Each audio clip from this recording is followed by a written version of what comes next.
Mas do céu ele desceu e seu sangue ele verteu para salvar um tão pobre pecador. Foi na cruz, onde um dia eu vi meu pecado castigado em Jesus. Foi ali pela fé que meus olhos abri e agora me alegro em sua luz. Queria falar essa graça sem par que do céu trouxe o nosso Jesus. Mas eu surdo me fiz, congreguei-me não quis, ao Senhor que por mim morreu na cruz. Foi na cruz, onde um dia eu vi meu pecado castigado em Jesus. Foi ali pela fé que meus olhos abri e agora me alegro em sua luz. Eu aceitei meu pecado, levei sobre minha espada da lei. Apressado fugi, em Jesus me escondi e abrigo seguro nele achei. Foi na cruz, onde um dia eu vi meus pecados castigados em Jesus. Foi ali pela fé que meus olhos abri e agora me alegro em sua luz.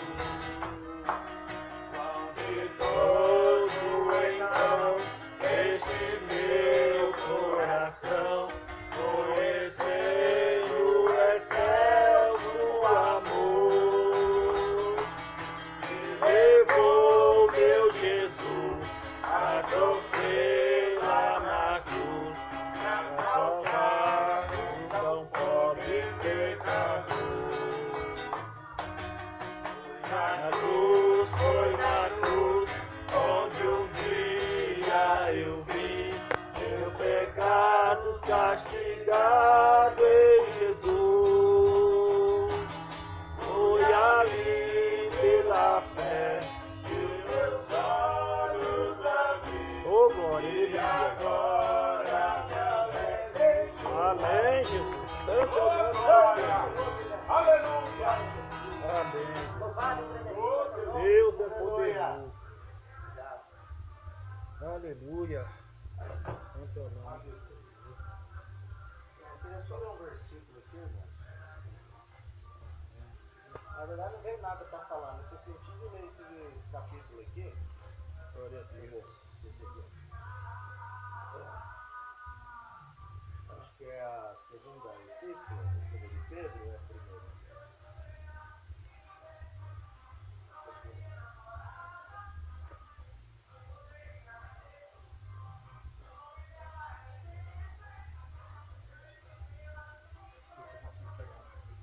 Aleluia, glória a Deus.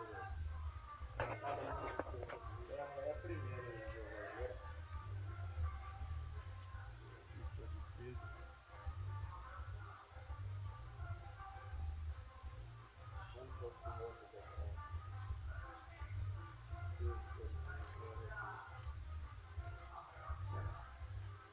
Ô Miro, você tem lá o compromisso na igreja lá, pode ir lá, filho. Pode ir lá. Você não tem que abrir a igreja lá?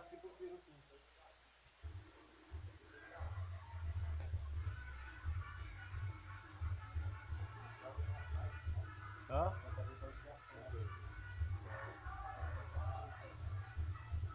Então, vamos ler a segunda aqui, ó. Segunda epístola de Pedro, capítulo 1. Simão Pedro, servo e apóstolo de Jesus Cristo, aos que conosco alcançaram fé igualmente preciosa, pela justiça do nosso Deus e Salvador Jesus Cristo. Graça e paz vos sejam multiplicadas pelo conhecimento de Deus e de Jesus nosso Senhor. Visto como o seu divino poder nos deu tudo que diz respeito à vida e piedade, pelo conhecimento daquele que nos chamou pela sua glória e virtude, nas quais ele nos tem dado grandíssimas e preciosas promessas, para que por elas fiqueis participantes da natureza divina, havendo escapado da corrupção e pela concupiscência há no mundo.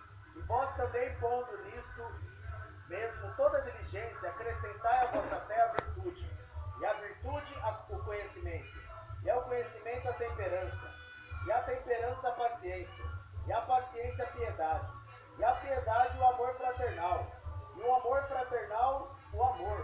Porque se em vós houver e abundarem essas coisas, não vos deixarão ociosos, nem estéreis do conhecimento de nosso Senhor Jesus Cristo. Pois aquele em quem não há estas coisas é cego, nada vendo ao longe, havendo-se esquecido da purificação dos seus antigos pecados.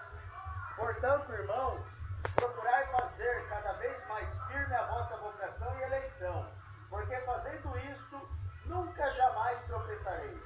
Porque assim vos será amplamente concedida a entrada no reino eterno de nosso Senhor e Salvador Jesus Cristo. Por isso não deixarei de exortar-vos sempre acerca destas coisas, ainda que bem as saibais, e estejais confirmados na presente verdade.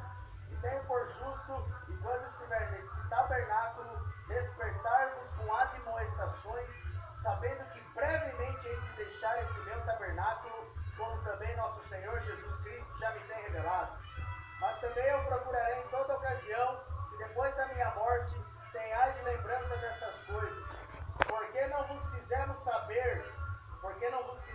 saber o poder e a vinda de nosso Senhor Jesus Cristo, seguindo fábulas astuciosamente compostas, mas nós mesmos vimos a sua majestade. Porquanto ele recebeu de Deus Pai honra e glória, quando da magnífica glória lhe foi dirigida a seguinte voz: Este é o meu Filho amado, em quem me tenho comprazido. E ouvimos esta voz dirigida do céu, estando nós com ele no Monte Santo. E temos muito firme a palavra dos profetas, a qual bem fazeis em estar atentos, como a uma luz que ilumina em lugar escuro, até que o dia amanheça e a estrela da alva apareça em vossos corações. Sabendo primeiramente isto, que nenhuma profecia da Escritura é de particular interpretação, porque a profecia nunca foi produzida por vontade de homem algum, mas os homens santos de Deus falaram inspirados pelo Espírito Santo. Amém?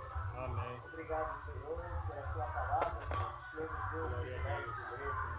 Nós te damos graça, meu Pai. Nós pedimos e clamamos a Ti pela tua misericórdia, Senhor. Fala conosco, Senhor. Abra o nosso ouvido, meu Pai. Todos nós somos carentes de Ti, meu Pai. Nós precisamos, meu Pai, de exortação, de correção, de ânimo, meu Pai, para enfrentar, meu Pai, as suas tribulações, meu Pai. Não deixa desfalecer a fé de nenhum irmão aqui por qualquer tribulação, ó Pai.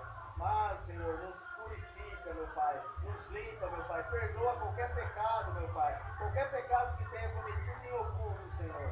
Perdoa, Senhor, em nome de Jesus, meu Pai. Não nos deixa cair em tentação, mas livra-nos do mal, pois teu é o reino, o poder e a glória para sempre. Amém. Sabe, irmãos, eu gosto bastante das cartas de Pedro, né? Essa carta aqui, você vê que é direcionada, você vê que Pedro está falando aos que conosco alcançaram fé igualmente preciosa. Então existe fé preciosa e fé que não é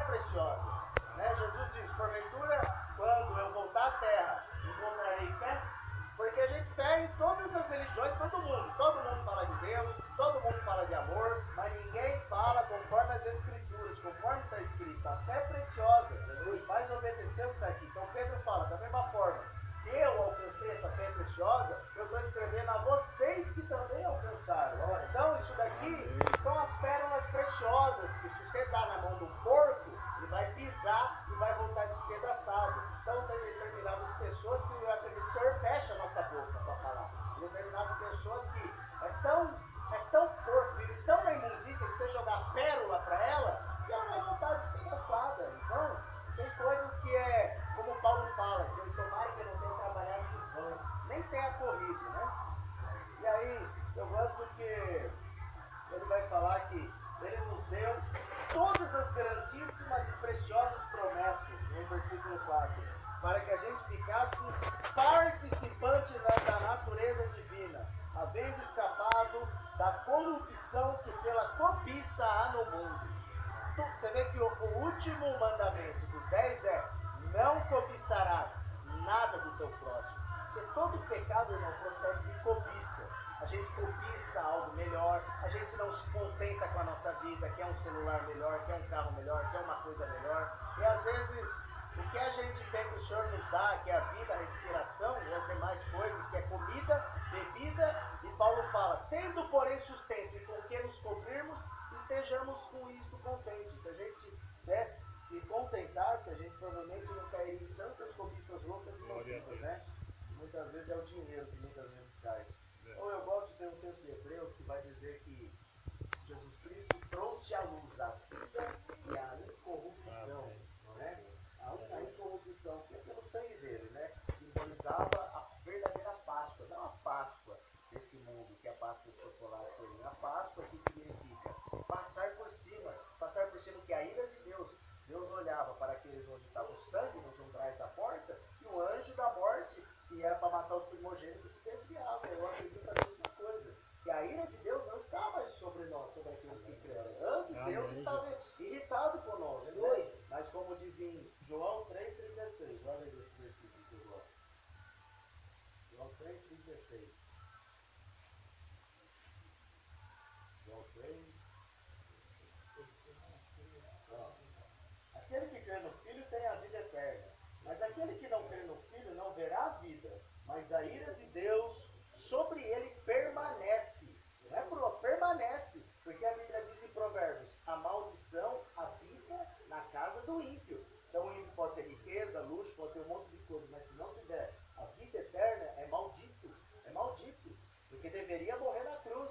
E nós já reconhecemos que todos nós aqui deveríamos morrer na cruz, mas Jesus, pela fé, nós cremos que ele morreu no nosso lugar e ressuscitou. Que é isso que tem que acontecer. Se confessares com a boca e creres no coração que Deus ressuscitou o seu Filho dos mortos, nós seremos salvos, né? E aí Pedro, então essa natureza de Cristo, irmão, significa que é o poder do alto, do Espírito Santo, capaz da gente viver uma vida santa e irrepreensível, dando bom testemunho a gregos, a bárbaros, a judeus, para que o nome do Senhor seja glorificado, honrado e exaltado. Porque senão a glória é dele, como diz, a minha glória não darei a outro, nem as imagens de escultura. Então Deus não divide a glória dele por ninguém, né?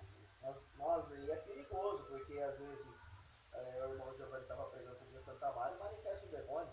Né? O demônio foi expulso pelo nome de Jesus, mas é perigoso que muitas vezes muitos, por causa de dons, acabam se desviando. Está cheio de pessoas, eu recebi um dom, eu recebi isso, não que a gente deve desprezar os dons. A Bíblia fala dos dons, não despreza o Espírito Santo, não despreza as profecias, não lugar do Espírito, mas tem muita gente se corrompendo por causa de dons.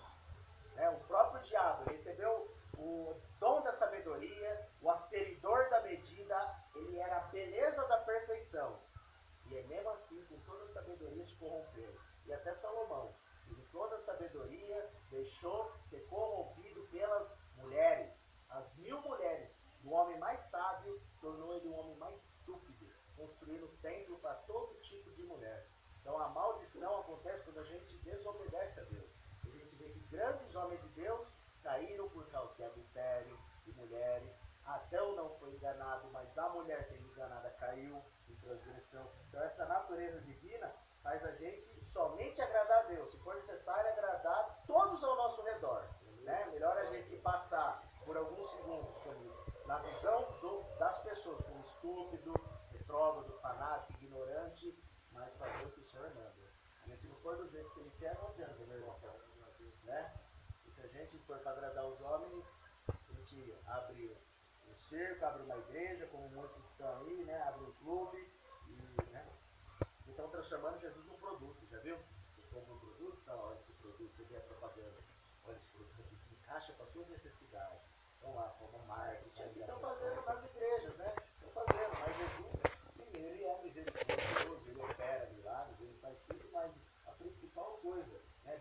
dado homem, que Deus não atribui injustiça. O principal milagre que a gente deve prezar é o perdão do pecado. O perdão do pecado. Olha que eu acho lindo que ele fala todas essas virtudes que devem ter na vida de todo crente. Vamos lá ver as virtudes aqui. Pondo nisso mesmo toda a diligência. O que é diligência? É procurar um capricho, um zelo, um esmero, né, com muita dedicação. Isso é diligência.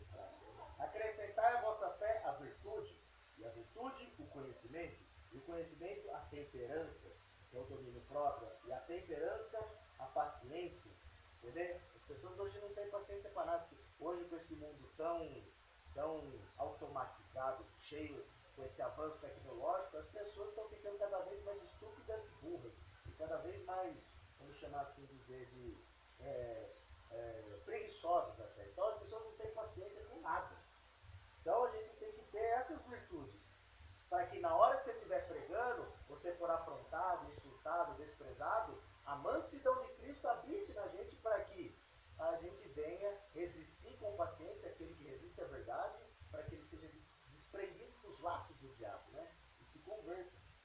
E a paciência e a piedade e o amor fraternal. Esse amor fraternal, eu queria lembrar um outro texto que diz assim: amai-vos ardentemente uns aos outros. Eu não lembro onde que está, eu achava que era Pedro, né? Fala, amai-vos ardentemente uns aos outros. Porque Jesus ele disse assim: um novo mandamento vos dou. Vamos ver o João 14 lá.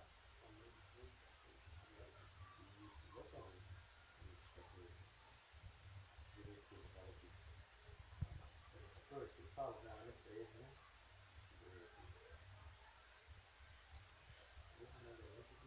Aqui, é no 13. João 13, 34. Então Jesus está falando que ele ia morrer, que ele ia ser crucificado, e os discípulos estavam cegos, né? Porque ainda não tinha o Espírito Santo. Novo mandamento vos dou, que vos ameis uns aos outros como eu amei a vós, e também vós uns aos outros vos ameis. Nisto todos conhecerão que sois meus discípulos, que vos amardes uns aos outros. Então, se não houver fofoca, intriga, inveja, suspeita, que isso é o que mais tem nas igrejas, suspeita. As pessoas não são transparentes, não há verdade entre os irmãos. Se houver suspeita, irmão, eu acredito que Deus não está aprovando o que está acontecendo.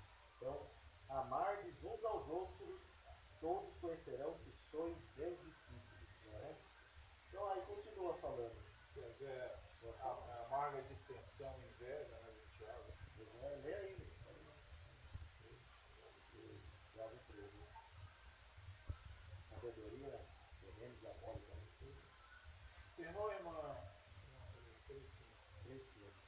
essa no 14. Mas se tem que amarga, quem dentre vós no 13 é sábio e entendido, mostre pelo seu bom trato as obras em mansidão de sabedoria. Mas se tendes amarga inveja e sentimento contencioso, no primeiro faccioso, em vosso coração, não vos glorieis, nem mentais contra a verdade. Essa não é a sabedoria que vem do alto, mas é terreno animal diabólico.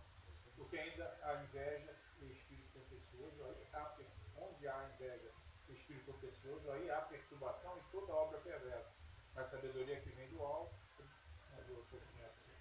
que vem é primeiramente pura, depois pacífica, moderada, tratável, cheia de misericórdia, cheia de bons frutos, sem parcialidade, sem hipocrisia. Os dois últimos aqui, sem parcialidade, sem hipocrisia, né? Os irmãos conhecem a minha vida, né? Há 2 semanas atrás eu caí no pecado de tristeza, me escandalizei com as pessoas que eu julgava irmão e voltei, tentei ressuscitar o meu velho homem. Cometi todos os pecados de pornografia, masturbação, prostituição, forniquei, fui de corpo, alma e espírito, né? Mas fui sempre sincero com os irmãos, porque eu particularmente não obedeci como a palavra estava mandando e sofri. Porque Paulo fala, se vocês receber outro Jesus, outro Espírito, outro Evangelho, com razão sofrereis. Sofri, e o Senhor me entristeceu no dia seguinte, e eu não queria que os outros irmãos sofressem. Porque eu cometi um grave erro de não me afastar, não me desviar do mal, conforme a palavra está dizendo. Né? Então você vê as últimas coisas, sem parcialidade. O que você for pregar, independente para quem está falando. Minha mãe possa estar aqui. Se for para chamar minha mãe, para sentar do meu lado, e a palavra de Deus mandar chamar ela de filha do diabo, eu tenho que falar, seja quem for minha mãe. Eu não tenho mulher, mas se eu tiver é uma mulher, se tiver em pecado, se não tiver conforme a palavra de Deus diz, a gente tem que, não pode ser parcial, porque Deus não faz acepção de pessoas. Porque se a gente fizer acepção de pessoas, dentro do nosso coração, que a Bíblia fala, somos juízes de maus pensamentos, né? Isso é hipocrisia, né? Hipócrita, que é se passar por aquilo que não é. A pessoa se passa, olha, irmão, aqui, com o nome de Deus, prometendo liberdade, prometendo isso, sendo que eu mesmo não experimentei essa liberdade, né? Então, olha o que Pedro continua falando. A piedade e o amor fraternal, que eu imagino que é isso, é um se sacrificar para o outro. O que Paulo fala em Coríntios? Olha só, tem um outro texto que eu gosto que fala do corpo. Lá em 1 Coríntios, fala do corpo. 1 Coríntios,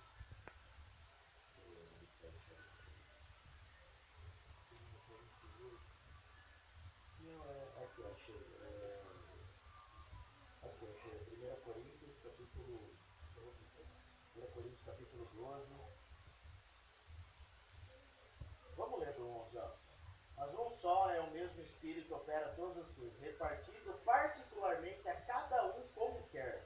Porque assim como o corpo é um, e tem muitos membros, e todos os membros desse corpo, desse um corpo sendo muitos, são um só corpo. Assim é Cristo também. Pois todos nós somos batizados em um Espírito, formando um corpo, quer judeus, quer gregos, quer servos, quer livres, e todos temos bebido de um Espírito. Porque também o corpo não é um só membro, mas muitos. Se o pé disser, porque não sou mão, não sou do corpo, não será por isso do corpo? E se a orelha disser, porque não sou olho, não sou do corpo, não será por isso do corpo? Se todo o corpo fosse olho, onde estaria o ouvido? Se todo fosse ouvido, onde estaria o olfato? Mas agora, Deus colocou os membros no corpo, cada um deles como quis. E se todos fossem um só membro, onde estaria o corpo? Assim, pois, há muitos membros, mas um corpo. E o olho não pode dizer à mão, não tenho necessidade de ti. Nem ainda a cabeça aos pés, não tenho necessidade de ti. Antes, os membros do corpo, que parecem ser os mais fracos, são muito mais necessários. E os que reputamos serem menos honrosos no corpo, a esses honramos muito mais. E aos que em nós são menos decorosos, damos muito mais glória. Porque os que em nós são mais nobres não têm necessidade disso. Mas Deus assim formou o corpo, dando muito mais honra ao que tinha falta dela, para que não haja divisão no corpo, mas antes tenham os membros igual cuidado uns dos outros, de maneira que, se um membro padece, todos os membros padecem com ele. E se um membro é honrado, todos os membros se regozijam com ele. Ora, vós sois o corpo de Cristo e seus membros em particular. Até aqui, né? Tem um outro versículo, é 2 Coríntios capítulo 8, que eu lembrei aqui, vai falar sobre também a mesma coisa do corpo, né? E aqui, ó. Vamos ver, 2 Coríntios 8, 12. Porque 7 também. 7 tem a ver lá com o versículo 7? Lá fala em abundar, né? Essas coisas de abundar. Portanto, assim como em tudo abundais em fé, em palavra, em conhecimento, em toda diligência, em vosso amor para conosco, assim também abundeis nessa graça, que é compartilhar, contribuir com os irmãos, né? Não digo isso como quem manda, mas para provar pela diligência dos outros a sinceridade do vosso amor. Porque já sabeis a graça de nosso Senhor Jesus Cristo, que sendo rico, por amor de vós se fez pobre, para que pela sua pobreza enriquecessem. Ele estudou o meu parecer, pois isso convém a vós que, desde o ano passado, começaste, e não foi só praticar, mas também querer. Agora, porém, completai também já o começado, para que assim como houve a prontidão de vontade, haja também o cumprimento segundo o que tem. Porque se há prontidão de vontade, será feita segundo o que qualquer tem, e não segundo o que não tem. Mas não digo isto para que os outros tenham alívio em vossa opressão, mas para a igualdade. Nesse tempo presente, a vossa abundância supra a falta dos outros, para que também a sua abundância supra a vossa falta, e haja igualdade. Como está escrito, o que muito colheu, não teve demais, e o que pouco, não teve de menos, né? Esse texto fala bastante sobre a união da igreja, né? Então, continuando no versículo 8, lá de 2 Pedro, capítulo 1, e o último fala, o amor fraternal, o amor. eu imagino que deve ser o amor ágape, aquele amor de sacrifício. E que foi, como que Jesus nos amou? Entregou a vida por nós. Eu acredito que esse mesmo amor que a gente tem que amar, se for necessário entregar a vida pelos meus irmãos, né? Cada um se for necessário, a gente, né? Eu penso, sabe, irmão, eu vou comentar uma coisa aqui. Esse amor, eu lembrei de Raabe.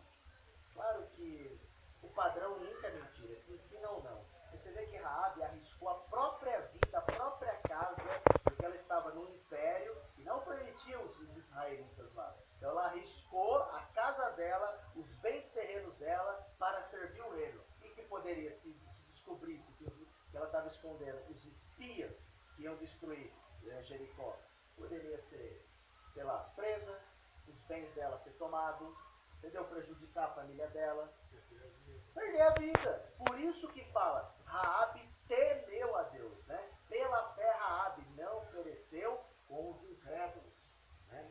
Escondeu os espias. Então isso também serve de exemplo pra gente, né? Se for necessário arriscar nosso trabalho, tudo, irmão, tudo tem que ser do reino. Porque se em vós houver e abundarem essas coisas, não vos deixarão ociosos. Então, se a gente praticar conforme está aqui, nós não vamos ficar ociosos. Porque oficina, como é que fala, né? A ociosidade é a oficina do diabo, irmão. Né? A ociosidade, vem ficar sem fazer a obra, pode ter certeza que vai vir besteira, vai vir pensamento, vai vir cobiça, a gente não vai se contentar, porque quanto mais a gente estiver fazendo a obra, mais a gente vai ver a nossa carência e dependência do Senhor. Mais a gente vai ver, quanto mais você faz para Deus, mais você vai ver que você percebe que você não faz nada. Quanto mais você faz, parece que, nossa Senhor, tem tanta coisa para fazer ainda e eu, na minha insignificância, o pouco que eu tenho, me usa, né? A gente tem que falar para o Senhor, esse é assim mesmo. Então não vos deixarão só nem estérem. O que é estérem? Morto, não dá fruto, não produz conhecimento.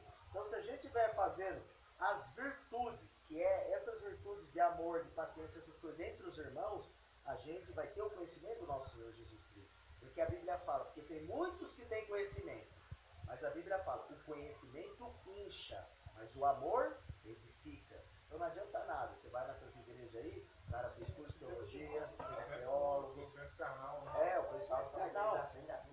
É, igual os fariseus. O próprio Senhor Jesus disse, ó, o próprio Senhor Jesus, vamos ler Mateus 23 aqui, ó. Mateus, capítulo 23, o primeiro versículo, né? É o versículo, leia, Giovanni, do 1 ao 3. Então falou Jesus à multidão e aos seus discípulos, dizendo: na cadeira de Moisés estavam sentados escribas e fariseus. Observai, pois, e praticai tudo o que vos disserem, mas não procedais em conformidade com as suas obras, porque dizem e não praticam. Entendeu, irmão? Os fariseus, porque Jesus falou, na cadeira de Moisés, representava a maior autoridade para eles ouvir. Moisés, vocês não ouvem Moisés? Além de Moisés não falou de mim? Então tá lá, os principais, aquele que mais tem fonte espiritual, são os escribas e fariseus. Eles conheciam tudo, porque o judeu, a cultura judaica, a criança, se eu não me engano, desde os 7 anos, decora os 5 primeiros livros. Você pergunta o que está escrito em Êxodo 20:10. E pá, ele vai falar na mesma hora. Então, eles sabiam tudo, mas, como diz aqui, não praticavam. Diziam, mas não faziam. E Jesus falou, olha, vocês podem observar tudo o que eles falaram. Façam, obedeçam eles. Porque eles vão falar a verdade, eles vão falar, isso é pecado, isso é certo, isso agrada a Deus, isso não desagrada. Mas olha para a vida dele. Não imita, não. Porque a Bíblia fala também em Hebreus, atentando para a sua maneira de viver. Atentar para a fé. Olha, observa, qualquer pastor, líder, que for pregar, a gente tem que se conhecer. Os irmãos estão me conhecendo agora, os irmãos me conhecem, mas eles me conhecem mais, né? A gente tem que observar e saber de tudo. Não basta pregar, gritar, mostrar, né, autoridade, expulsar demônio, operar milagres, se não tiver em conformidade, não é nosso irmão. Meu pai, meu irmão e minha mãe, você é minha mãe, todo aquele que faz a vontade, todo aquele que ouve e executa a vontade de Deus. Então, aí ele fala aqui, ó, pois aquele que não há essas coisas é cego.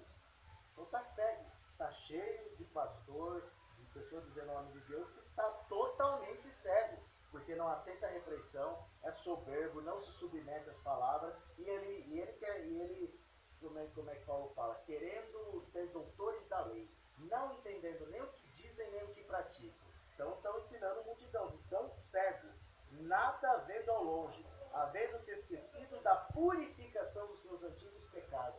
Isso aqui eu acho que é muito sério. Quando uma pessoa se esquece da onde Jesus resgatou ela já está muito tempo perdida. Quando uma pessoa esquece o que a obra que Jesus fez, porque você vê que nos profetas, o primeiro mandamento, que a Bíblia fala?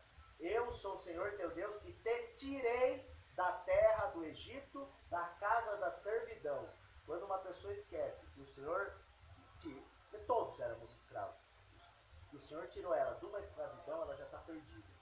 Então, uma pessoa esquecer isso, ela está perdida. Você vai ver que muitos textos do Antigo Testamento, sempre Deus está falando, olha, eu te tirei da casa do Egito, eu te tirei da casa do Egito, eu te cuidei, eu fiz isso, eu fiz aquilo. Sempre lembrando, nós sempre temos que lembrar daquilo que Jesus fez por nós. Né? Então, portanto, irmãos, procurai fazer cada vez mais firme a vossa vocação e eleição. Cada um tem que procurar aquilo que o Senhor chamou. Né? Vê que... Amém. Você vê que Paulo fala, né, esquecendo-me das coisas que para trás ficam e avançando para a questão diante de mim, prossigo para o alvo, para o prêmio da soberana vocação de Cristo Jesus. Porque tem muitas pessoas que no mundo almejam, né? É errado casar? Claro que não. É uma bênção, né? A Bíblia fala. Mas há sempre pessoas que almejam. Nossa, eu imagino casado, tendo bons filhos, tendo isso, tendo aquilo. Mas a soberana vocação de Cristo é você ser considerado homem de Deus. Os profetas eram chamados homens de Deus. Chegava um homem de Deus, a pessoa tinha medo. Lembra quando Samuel foi ungir? Não é fácil, não é nada. O que a gente fez de pecado, né? Você não é fácil, o que está acontecendo, né? Então isso que a gente deve sempre valorizar. Não o nosso emprego, não o nosso nome, não nossa família. Não, tudo isso não é tráfico de imundícia diante de Deus. A gente tem que valorizar se a gente tem o Espírito Santo ou não. Né? Então vai dizer aqui, ó. Procurar cada vez mais fazer firme a vossa vocação e eleição. Porque fazendo isso, nunca, jamais tropeçarei. Nunca, jamais a gente vai tropeçar. A gente se estiver fazendo a obra. É o que a Bíblia fala. E a gente tem que acreditar que está escrito aqui. Né? Porque assim vos será amplamente concedida a entrada no reino eterno de nosso Senhor e Salvador Jesus Cristo. Que é amplamente concedida. As portas vão estar escancaradas para a gente. Não vai ter dúvida da nossa salvação. Se a gente estiver realmente, conforme a palavra, sofrendo as aflições, combatendo o bom combate, sendo um bom soldado, né, de Cristo, tudo isso que a Bíblia fala, amplamente concedido, né? Então, irmãos, aqui, se quiser comentar alguma coisa, isso é que eu sinto de falar. Você fala alguma coisa aí, João?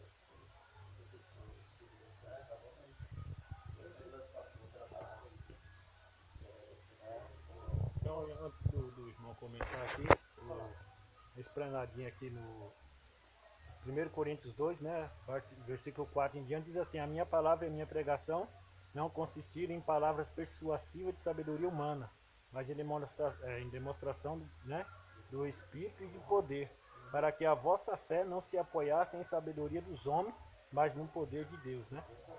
E aí esclarece bem mais para fechar com chave de ouro. Amém? Vamos lá só o 115 aqui.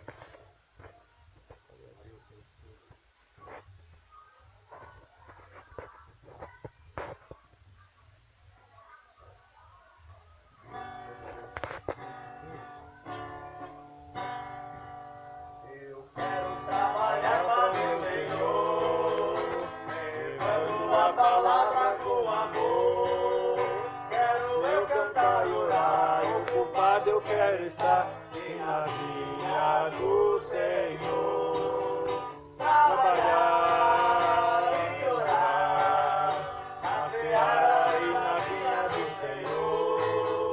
Meu desejo é orar, ocupado eu quero estar na vinha do Senhor. Eu quero cada dia trabalhar, escravo do pecado libertar.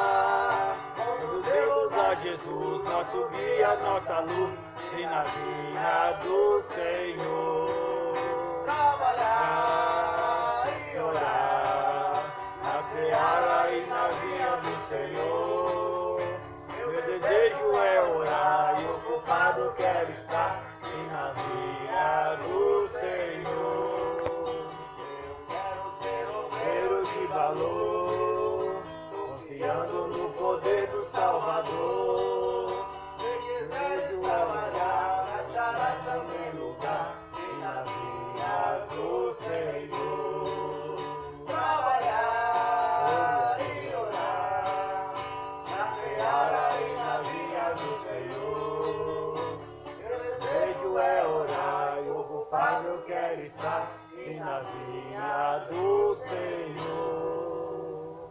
Eu vagava pela Senda de horror, Vai. Eu vagava pela senda de horror.